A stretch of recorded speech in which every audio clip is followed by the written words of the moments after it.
Sir, ರಾಜ್ಯ ಮಟ್ಟದಲ್ಲಿ ಬಿಜೆಪಿಯಲ್ಲಿ ಗೊತ್ತೇ ಕಾರಣ ಸಮಗ್ರವಾಗಿ ಏನು ಆಡಳಿತ ಪಕ್ಷವನ್ನ ಎದುರಿಸಿ ಆಗ್ತಾ ಇದೆ. ಈ ಟೈಮ್ ಕುಮಾರಣ್ಣವರೇ ಸರಿಯಾಗಿ ನಿಭಾಯಿಸ್ತಾ ಇದ್ದ ಹೊಸ ಒಂದು ಚರ್ಚೆ ಆಗ್ತಾ ಇದೆ.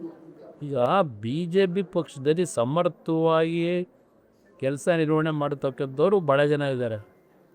ಈಗಾಗಲೇ 2006ನೇ ಇಸ್ವಿಯಲ್ಲಿ ಮೈತ್ರಿ ಸರ್ಕಾರ ನಾವೇನು ಮಾಡಿದ್ವು, ಅದಾದ ನಂತರ 2008ರಲ್ಲಿ ಸ್ವತಂತ್ರ ಸರ್ಕಾರನೇ ಏನು ಮಾಡ್ಕೊಂಡ್ರು 5 ವರ್ಷ, ನಂತರ ಮೊನ್ನೆ 3 ವರ್ಷ ಆಡಳಿತ ನಡೆಸಿದ್ದಾರೆ. ಹಲವಾರು ಪ್ರಮುಖರಿದ್ದಾರೆ, ಅಲ್ಲಿ ಆಡಳಿತ ನಡೆಸಿರ್ತಕ್ಕಂಥ ಅನುಭವ ಇದೆ, ಪಕ್ಷ ಕಟ್ಟಿರ್ತಕ್ಕಂಥ ಅನುಭವಸ್ಥರು ಇದ್ದಾರೆ. ನಾನಲ್ಲಿ ನಾಯಕರ ಕೊರತೆ ಇದೆ ಅನ್ನೋದನ್ನು ಒಪ್ಪಲ್ಲ. ಆದರೆ ಕೂತು ಚರ್ಚೆ ಮಾಡಿ ಅವರು ಯಾವ ಇಶ್ಯೂಗಳನ್ನು ಯಾವುದಕ್ಕೆ ಪ್ರಾಮುಖ್ಯತೆ ಕೊಟ್ಟು ಇವತ್ತು ಹೋರಾಟ ಮಾಡಬೇಕು, ಅದ್ರ ಬಗ್ಗೆ ಹೋರಾಟ ಮಾಡಿದ್ರೆ ನಾಯಕತ್ವದ ಸಮಸ್ಯೆಯನ್ನು ಉಳಿಯ ಗೊಂದಲ ಇದೆ. ಗೊಂದಲ ಎಲ್ಲ ಪಕ್ಷದಲ್ಲೂ ಇರುತ್ತೆ.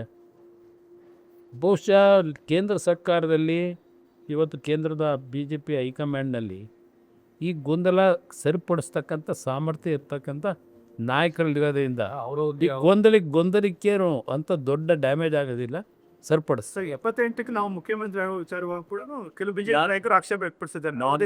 ನೋಡೋಣ ಅಂತ ಹೇಳಿದ್ದಾರೆ. ನಾನು 106 ಬಾರಿ ಹೇಳಿದ್ದೀನಿ, ನನಗೆ ಮುಖ್ಯಮಂತ್ರಿಯ ಸ್ಥಾನ ಮುಖ್ಯ ಅಲ್ಲ, ಈ ರಾಜ್ಯಕ್ಕೆ ಒಳ್ಳೆಯದಾಗಬೇಕು.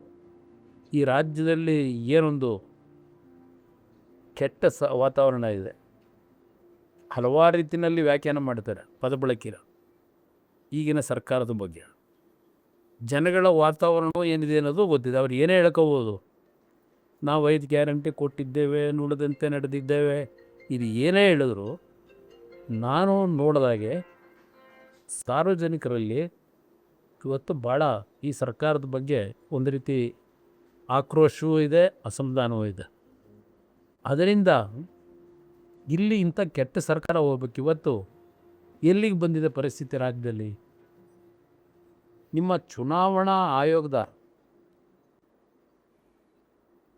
ಅವರ ಒಂದು ಇನೆಫಿಷಿಯನ್ಸಿ ಅವರದಲ್ಲ, ಈ ಸರ್ಕಾರದಿಂದ ಹಣ ಸರಿಯಾಗಿ ಕೊಡದೇ ಇರೋದ್ರಿಂದ ಆ ಒಂದು ಚುನಾವಣಾ ಆಯೋಗದ ಕಾರ್ಯಕ್ರಮಗಳಿಗೆ ಅವರ ಕೆಲಸ ಮಾಡಲಿಕ್ಕೆ ನಮಗೆ ಹಣದ ಕೊರತೆ ಇದೆ, ಸಿಬ್ಬಂದಿ ಕೊರತೆ ಇದೆ.